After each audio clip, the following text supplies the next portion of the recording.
Hey, what's going on, YouTube? Um, just want to give my thoughts on the Andrzej Fonfara and Julio Cesar Chavez Jr. fight. Um, if you haven't, checked out my last video, I made a video titled Three Major Fights. Talk about all the fights that was coming up this weekend, but Ruslan Provodnikov versus Lucas Matisse. Then you had Crawford versus Delorme. And this fight, Chavez Jr. versus Fonfara. Now, you know, I pretty much got it right that somebody was gonna get hurt. I don't know if you know this or not, but it's how should I say this? Sugar Ray Leonard fought Roberto Duran twice. I don't know if y'all know this, but yeah, Roberto Duran beat Sugar Ray Leonard in the first outing. But what everybody remembers is the No Mas fight. The second fight, everybody remembers that one. But I didn't even know that Sugar Ray Leonard lost to Roberto Duran. I was aware that they fought, but I always thought Sugar Ray Leonard won because of the No Mas, But like one comedian said, it's bad when a Mexican quits. So yeah, it's bad when a Mexican quits. Because Mexicans, they don't quit, man. And that's what ended up happening, man. Julio Cesar Chavez Jr. ended up quitting in his corner. Now, in the post-fight interview, he's pretty much making, he's pretty much saying he was in the fight and everything, but he wasn't even in the fight, man. So I don't know. He did just get hit in the head. He got knocked down for the first time. But like I was saying in another video, that he was moving up in weight. He was fighting a bigger guy. He gets hit in the head a lot.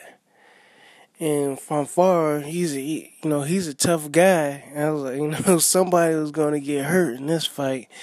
And I believe that was just going to be Chavez Jr. He's just going to get himself hurt in it, man. Because he lacks defense. And he just relies on his size. And this time, he wasn't the bigger man. Fonfara was the bigger man. Oh, and he looked like the bigger man. And he just, he showed great foot movement. Just stepping side to side, a little movement here and there. It wasn't like he was dancing on his feet or anything like that. And he just outboxed Chavez Jr., But other than that, it's not much to say about Chavez Jr. I do want to get into something on another video, but I might as well say it now because I don't know where Chavez Jr. is gonna go after this. I don't know if anybody saw the pre-fight highlights on what was that, Showtime? Yeah, they fought on Showtime. You know how they do they always do like the interviews with the fighters. You try to get a little bit of insight. Who the fighters are and stuff like that. And Chavez Jr., he was talking about, his father, Chavez, battling addiction and stuff like that. And he was talking about his childhood and everything. But, that was bad, man. It seems like Chavez, spent all his money on, I guess, drugs and alcohol, and it sounded like child abuse. What he did, to Chavez Jr. is what Chavez would have pay other kids to fight his son, and when Chavez Jr. Commented on it, sounded like he was ready to cry, man. So it's not funny. It's kind of, it's sad, but he's like, man, he's just like wanting to cry. So it doesn't seem like he has it's like he respects his father. You know what I'm saying? As far as like having his presence around, but he doesn't respect him as far as like the wisdom. Because some people just don't respect their parents because their parents don't have. It seems as if the parents don't have any respect for the children, and sometimes that's the case. The parent doesn't have any respect for the child, or they put the child in danger, and respect is earned. You do want to honor your parents, and I think he does. I mean, he doesn't have his granddaughter away from the grandfather, because Chavez Jr. has a child. It's not like he doesn't have him around. He doesn't respect his wisdom, and that's the thing. He does not respect his wisdom, and he is really in the shadows of his father's legacy. But that's just about it. It looks like he's just using the name to get paid. And I'm not gonna hate him on I'm not gonna hate on him. He's doing what he's got to do. It's his life. Boxing is entertainment, and if he feels if that's the only thing his father, gave him, was a name. He for one, he's fortunate, but why not use it?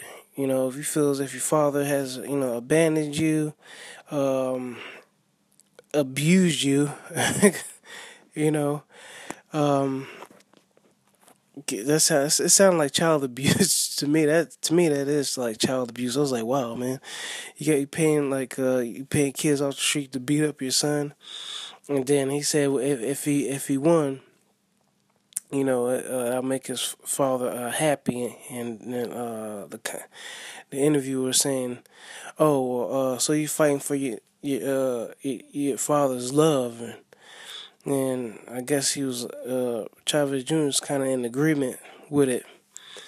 But hey, this what happens when you don't train.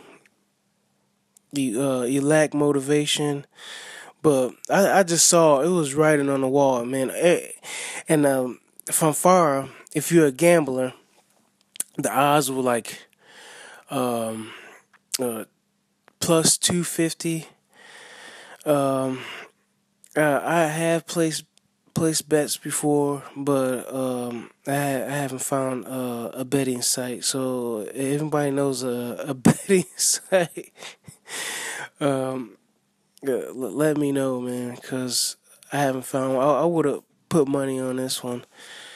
But yeah, that's about a couple I missed out on. But then again, there's a few fights I would have betted on that I would have lost money. So I probably would just like broken even in the long run, depending on how much I would have betted. But yeah, the writing was on the wall. Fonfara, he's from my city, Chicago. So, but if he fights Adonis Superman Stevenson again, I doubt if they have the fight here. But I wish they did. I wish they'll bring a fight back here, because the last time Fonfara fought in Chicago, it was great, man. It was great. They fought at White Sox Stadium in September of 2013. He really did pack the house, man. It was packed. They had Teddy Atlas there and stuff like that. Carlos Molina. I got a chance to shake his hand. That guy's from Chicago too. And then, and the Polish fans come out, man. The Polish fans come out. I don't know if you guys noticed it.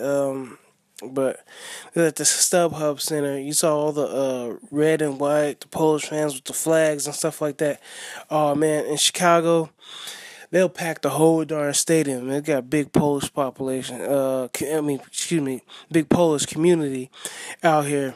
They pack the house, man. So it's like crazy. So you got like if what they usually do is they have like a Polish fighter come, then have some of the Mexican fighters. So you got the like Polish and the Mexican crowd. Everybody's rooting for their fighter and stuff like that. Like you get all crazy.